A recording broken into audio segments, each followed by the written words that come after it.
Estamos nuevamente acá en este espacio de plataforma, este espacio de opinión que nos brinda el canal aquí TVX. Estamos nuevamente comenzando semana, lunes 6 de julio de 2020. Una semana más que nuevamente, como lo hemos venido haciendo en las semanas anteriores, es necesario mantener todas las medidas de precaución. Eh, en estos momentos ya eh, el contagio del virus, el nivel de contagio del virus se ha extendido mucho. Creo que muchas personas tenemos gente cercana, gente querida, gente conocida que está en esta batalla del virus. En ese sentido, extrememos nuestras medidas de precaución. Mientras podamos, mantengámonos en casa, pero de no poder hacerlo y necesitamos salir, hagamos todas las medidas necesarias para protegernos a nosotros y a nosotras y a quienes nos rodean. Eh, este día, además de pedir las precauciones que siempre he venido pidiendo, individuales que cada uno de nosotros y nosotras podemos hacer, también es un buen momento para pedir o para exigir más bien a las autoridades también que tomen el asunto con seriedad. Es importante que desde la institucionalidad pública se aborde cómo debe de ser abordado. No puede ser que se esté manejando todo el asunto de la emergencia desde una visión política, desde una visión publicitaria. Es necesario que ya exista seriedad, tanto en el abordaje de la legislación a partir de la Asamblea Legislativa, así como en el abordaje eh, más operativo que hace el órgano ejecutivo, ¿sí? En ese sentido, es necesario ya que el órgano ejecutivo se sincere con los datos y, y realmente haga un proceso en el cual todos y todas podamos entender muy bien cómo va la pandemia.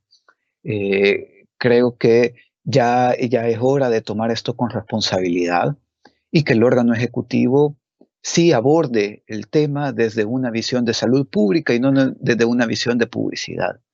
Existen ya suficientes evidencias para, eh, para dudar de la confiabilidad de los datos oficiales que están siendo publicados, sino un ejemplo de este fin de semana es que Nayib Bukele, a través de su Twitter, afirmó que el 45% de las personas que entran por la frontera vienen con COVID positivo. Por su parte, Cancillería, el Ministerio de Relaciones Exteriores, en su cuenta de Twitter, también afirmó que han repatriado a 2.170 personas que habían quedado varados en el exterior. ¿Verdad? Y eso significaría, aplicando la tasa del 45%, que solo ahí deberían de haber 976 casos importados. Sin embargo, dice el portal oficial del covid19.gov.sb que hasta la fecha solo hay 373 casos importados. Significa que ahí hay números que no cuadran, hay datos que no cuadran. Alguien no nos está diciendo toda la verdad. También trascendió esta semana una noticia de la revista Gato Encerrado, con la periodista Julia Gabarrete, donde nos muestra o nos da la evidencia de cómo el Ministerio de Salud, a pesar de contar con las herramientas informáticas necesarias para la sistematización de las estadísticas a través del sistema de vigilancia epidemiológica, no lo ha estado utilizando, sino que ha estado utilizando una hoja de Drive, una hoja de cálculo que está siendo manejada a través de WhatsApp de forma discrecional. Todo esto, esta información que estoy diciendo ahora, no la estoy sacando de porque yo creo o porque yo quiero. Toda esta información la pueden encontrar también en mi Twitter personal. Ahí voy a estar subiendo todos estos documentos donde se puede demostrar esto que estoy discutiendo, esto que estamos hablando acá. Y es necesario que el gobierno de verdad tome cartas en el asunto. No se pueden estar intentando manejar la pandemia, la emergencia, con información falsa. Eh, una mala manejo de la información nos va a llevar a tomar malas decisiones. Significa que estar manejando malas estadísticas nos va a llevar a tomar malas decisiones. Así que en este momento en el que muchas de nuestros seres queridos, de nuestra gente cercana, de gente que conocemos, está dando esta batalla, es hora ya que por fin el Ejecutivo, el gobierno, lo aborde desde un tema de salud pública y no desde un enfoque publicitario. Esa, esa precaución, vea, y ahora no solo individual, que siempre hago ese llamado, ahora también este llamado también a los gobiernos. Un saludo también a quienes han estado comentando en las redes sociales, vea, ahí a Willy Bernal a Suecia, un saludo hasta Oregon, hasta Texas, vea, que veo que nos han estado comentando, y muchas gracias por los comentarios del programa anterior. De nuevo, en mi Twitter personal puse varias referencias de estos libros donde iba sacando, vea, estos apellidos, vea, o todos estos bloques que vimos que estaban pasando, vea, de cómo se fueron consolidando bloques de poder económico a través de la utilización patrimonial del Estado. ¿Ya?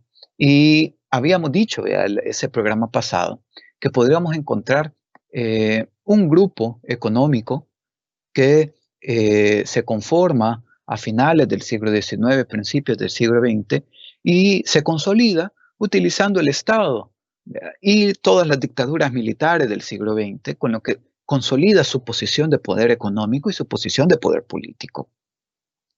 Decíamos que luego hubo una reconfiguración de esos grupos de poder en la década de los 90, sobre todo, vea, con la etapa neoliberal del Estado, de la economía, y que encontramos entonces una reconfiguración donde ese grupo de poder que se había conformado y consolidado en principios del siglo XIX y en finales del siglo XIX y principios del siglo XX, llega ahora a reconfigurarse, ¿vea? Y surge, emerge un nuevo grupo que se consolida con la utilización patrimonial del Estado en la época neoliberal. Y ahí hablábamos de las privatizaciones, hablábamos de la liberalización, de cómo se utilizó el Estado para privatizar, ¿vea? Para privatizar las industrias que estaban en los sectores que controlaba el Estado y a partir de ahí consolidarse como grupo económico.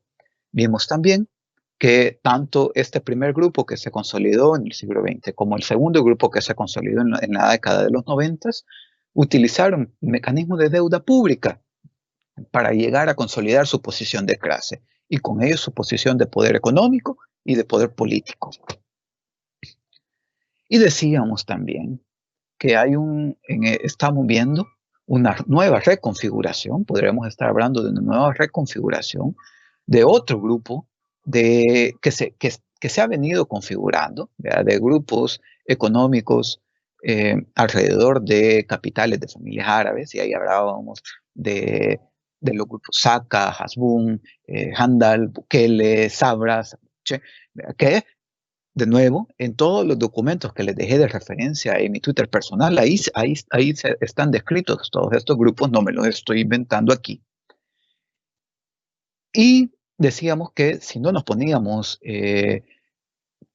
como ciudadanía activa a exigir, podríamos estar viendo cómo este nuevo grupo puede hacer nuevamente uso patrimonial del Estado para conformarse como grupo de poder y consolidar su posición de clase y por tanto su posición de poder político y de poder económico. Entonces, este programa de ahora, lo que me gustaría es ver algunas claves de señales de alerta. Hay un informe de la organización Oxfam que se publicó en el 2018, donde analiza los estados latinoamericanos y nos da 11 mecanismos, ¿ya? Nos muestra 11 mecanismos de captura del Estado. Es decir, que a partir de ahí podemos tener señales de alarma, ¿ya? Si vemos alguna de estas señales, nos dice Oxfam, puede que entonces estemos frente a un Estado que está siendo capturado por un grupo de poder económico que está buscando intereses particulares. ¿Ya? Esto lo publica Oxfam en el 2018. Son 11 señales que podríamos estar viendo, ¿verdad?, de este o de cualquier otro gobierno y de todos los otros mecanismos también del Estado, ¿verdad?, que son señales de alarma, que si las vamos viendo, significa que tenemos que ponernos más alerta, tenemos que ser una ciudadanía más activa. El primer mecanismo que señala Oxfam es el de las campañas mediáticas, ¿verdad?, donde son estos grupos económicos o son estos grupos que están queriendo cooptar el Estado, quienes buscan definir temas y enfoques en la discusión de la agenda pública, ¿no? Es decir, que buscan cooptar la agenda pública, la discusión de la agenda pública a través de los medios de comunicación, pero también a través de los portales de generación de contenido, ¿verdad?, donde se están siempre divulgando algún tipo de noticias o algún tipo de contenido, ¿verdad?, para marcar la agenda pública, no solo en términos de temas, sino en cómo se deben de abordar esos temas. Ese, ya nos dice Oxfam, es un primer elemento que hay que tenerle seña, ¿verdad?, que hay que ponernos en alerta. El otro mecanismo es el de las puertas giratorias, ¿verdad? Significa que pueden, que hay funcionarios o hay personas que entran a ser parte del Estado, ¿verdad?, a ser parte de ser funcionarios públicos, y cuando ya están ahí, cuando ya están siendo funcionarios públicos, toman determinadas decisiones y después de tomar esas decisiones salen de nuevo al sector privado, al sector empresarial privado, en sectores donde se benefician de sus decisiones. Un ejemplo de eso lo hace Zaira Barrera, o lo muestra Zaira Barrera y Armando Álvarez, dos economistas salvadoreños, donde muestran cómo dentro de la discusión de las AFPs, cuando se privatizan las AFPs allá en 1996, habían bastantes personajes que se rotaban entre estar en el gobierno, que era quien tomaba las decisiones, entre FUSADES, que era el centro de investigación que recomendaba la privatización, esa decisión, y las juntas directivas de las AFPs, ¿no? Entonces, estaban en el gobierno, pasaban a FUSADES, luego a la junta directiva de las AFP, que era quien se terminaba beneficiando de las decisiones, y jugaban en esos tres espacios.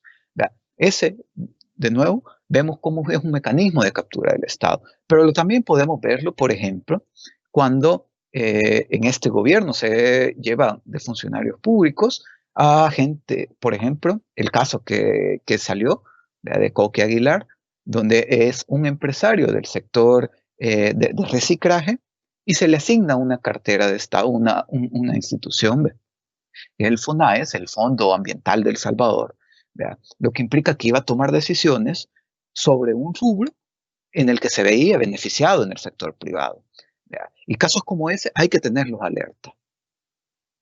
El tercer mecanismo son procedimientos extraordinarios convertidos en procedimientos ordinarios. ¿Verdad? ¿Eso qué quiere decir? Que a veces, ¿verdad?, cuando los gobiernos perciben que los mecanismos ordinarios de control pueden o entran en confrontación con sus intereses particulares, generan mecanismos extraordinarios de legislación, generan mecanismos extraordinarios de control y buscan hacer que esos mecanismos extraordinarios los tomemos como normales, ¿verdad?, como que si ese fuera el procedimiento normal. Eso nos dice Oxfam, ya nos debe de dar una alerta cuando vemos gobiernos que buscan saltarse los procedimientos ordinarios que ya están establecidos en las legislaciones nacionales y que buscan hacer sus propias formas de gobierno. Eso ya es también una señal de alarma de un grupo que está intentando usar el Estado de forma patrimonial. También aprovechar el sistema político para influir en las decisiones. Ahí tiene que ver, por ejemplo, con todos esos espacios que se abren en las leyes de partidos políticos o a veces en la falta de regulaciones, ¿verdad?, por ejemplo, con el financiamiento de los partidos políticos, ¿verdad?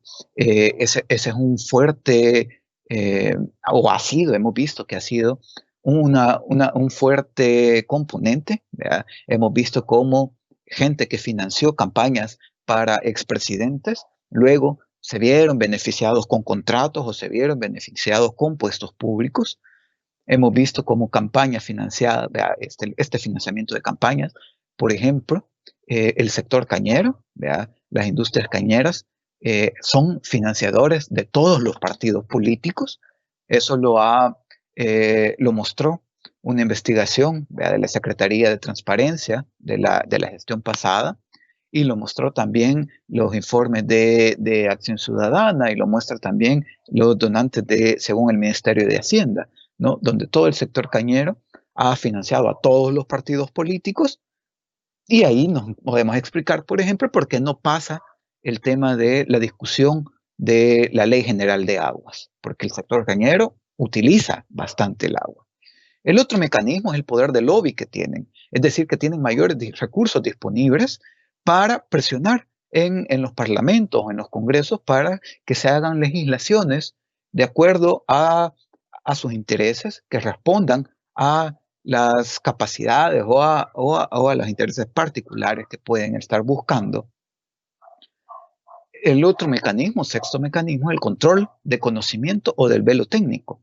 Es decir, que concentran, cuando los gobiernos concentran la información, cuando los gobiernos concentran toda la capacidad de generación de conocimiento, nos podemos estar enfrentando a un gobierno que está buscando utilizar al Estado, a un grupo que está buscando utilizar al Estado de forma patrimonial.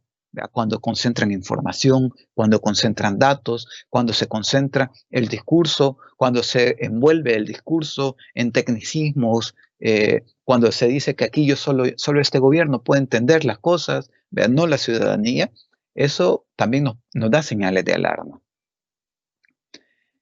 Un séptimo mecanismo es cuando se impide la participación igualitaria en las decisiones públicas, ¿no? Es decir, que no se abren las mismas oportunidades de participación para la toma de decisiones para todos los grupos de la sociedad civil, de la ciudadanía, de las comunidades, de los territorios, sino que existen sesgos sobre quienes sí participan y quienes no participan de las decisiones.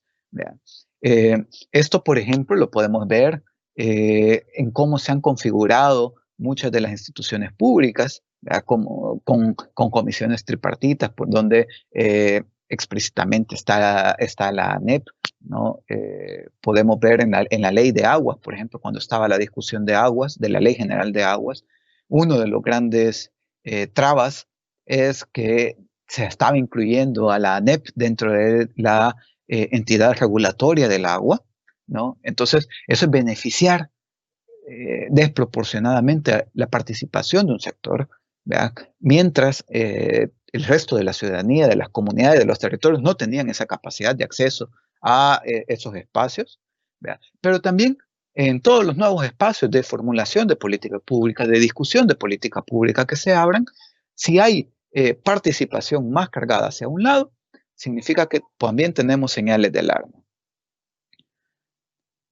El otro mecanismo tiene que ver con la judicialización de las decisiones políticas, ¿verdad? Es decir, que algunas decisiones se llevan a la Corte Suprema para que a partir de ahí se puedan bloquear. Por ejemplo, podemos ver cómo muchas de reformas impositivas, que cargaban a las grandes fortunas, o a los grandes movimientos de capital fueron declarados inconstitucionales, de los que se habían hecho, porque sí hubieron ciertas reformas en años anteriores que la Sala de lo Constitucional declaró inconstitucional, ¿no? Y a partir de ahí se dejaron libres ciertas fortunas que pagaran impuestos.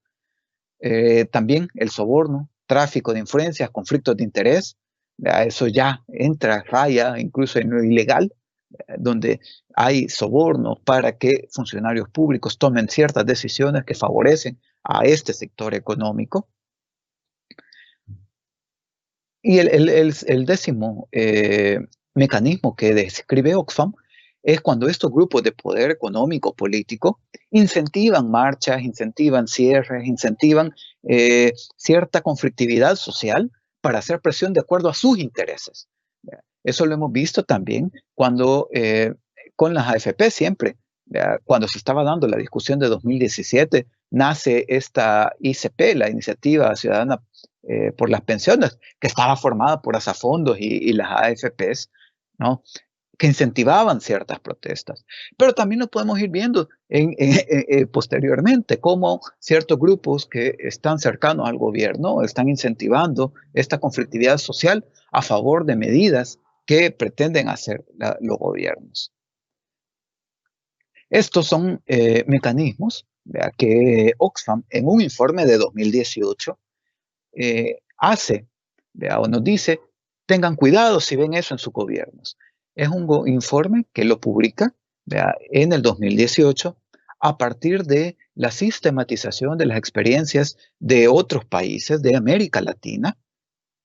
Y cuando dice, miren, en Perú se hizo esto, en Paraguay se hizo esto, en El Salvador se hizo esto, en Nicaragua se hizo esto, en Brasil se hizo esto.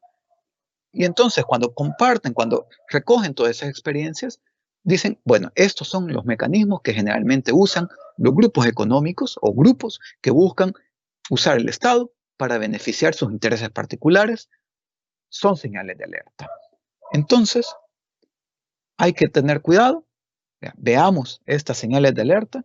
Si las vemos, tenemos que ser cada vez más exigentes. Si las vemos, significa que podemos estar frente a grupos de poder que están buscando usar al Estado para consolidar su posición de clase, para consolidar su poder económico, para consolidar su poder político, y tenemos que estar ahí pendientes, cortando las costillas. Seguimos viéndonos para el siguiente programa, siguiente lunes. Un gusto haber estado con ustedes.